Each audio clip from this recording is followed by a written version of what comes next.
Hello, friends, I'm Navina, and today I will read you a story from the October 1982 issue of Chandamama.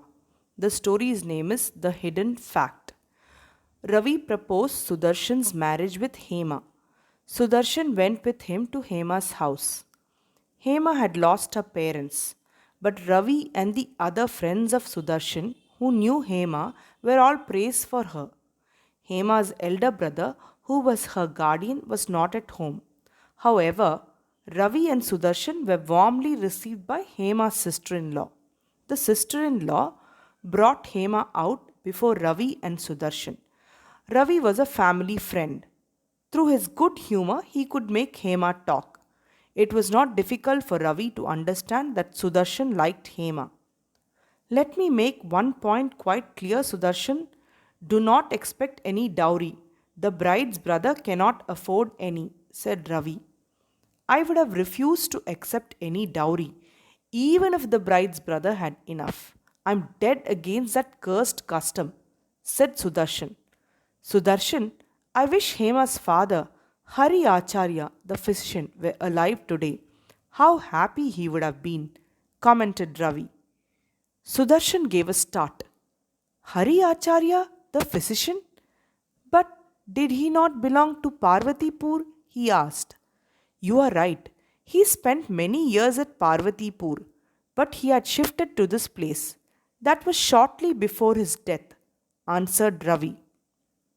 Hema and her sister in law's face brightened up when they realized that Sudarshan had known the late Acharya. Acharya was not only well known as a physician, but also loved as a compassionate man. He treated the poor free of fees. He never cared for his own comfort and went out of his way to help the needy. But Sudarshan looked grave.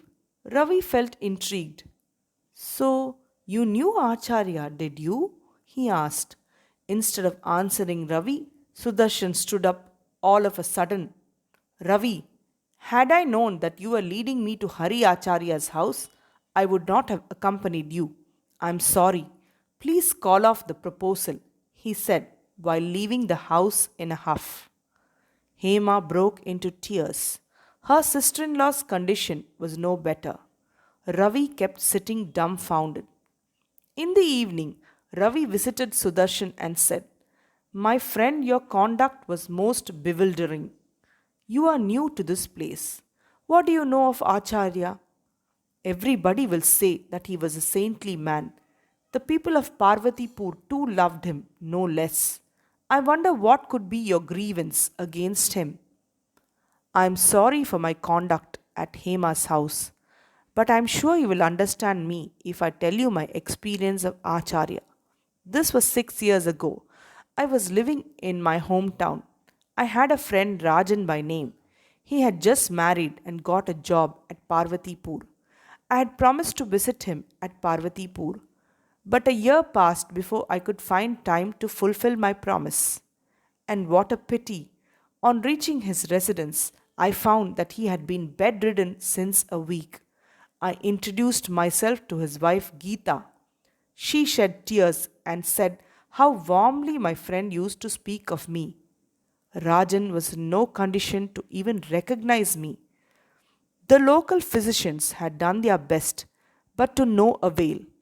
Geeta told me that the only hope was Hari Acharya, but he was away and was expected that very night.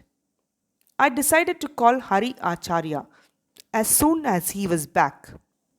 Rajan's condition was deteriorating every minute. At midnight, I went out looking for Hari Acharya's house. Geeta had given me the right direction. I located the house and knocked on the door. A young man appeared behind the window and asked me what I wanted. I inquired if he was Hari Acharya. Also, I told him how precarious was my friend's condition and how eagerly we were waiting for Acharya's return. The young man said that he was a physician's son.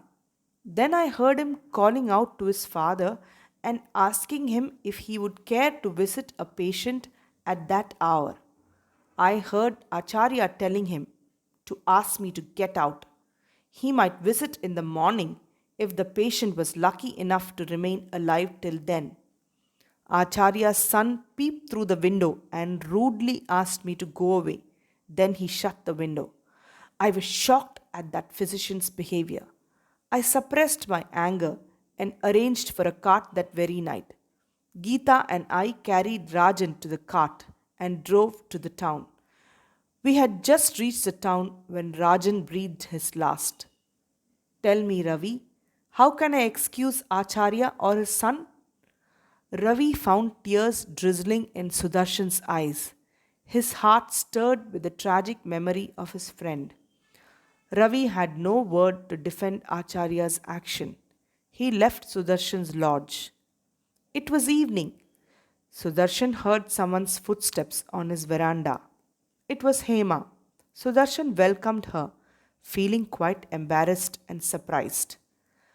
I have not come here to request you to marry me. I was pained to hear from Brother Ravi what impression you have formed of my late father. I cannot be in peace until I let you know the truth, said Hema. After a moment's silence, she resumed. Father had returned home a little before you came to call him. He came by cart. As was his habit, he invited the carter and the fellow's assistant for having food in our house. Little did we know that the two were bandits.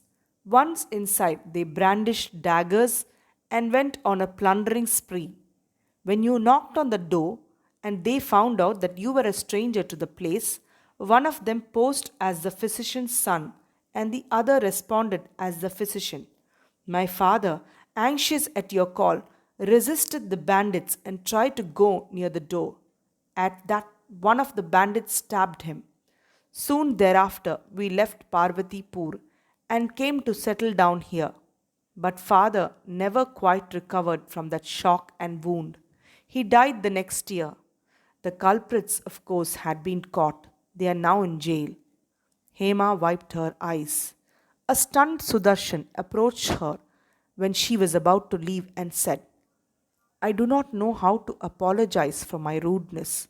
Indeed, a situation may be quite different from what it appears to be. Within minutes of Hema leaving his house, Sudarshan rushed to his friend Ravi. Both went to Hema's house. Sudarshan apologized to Hema's sister in law for his conduct. As soon as Hema's brother was back, an auspicious day was fixed for Hema's marriage with Sudarshan. So, friends, this story is an example to show how many times we tend to assume things hastily from what the situation appears to be without knowing the real facts. Thank you.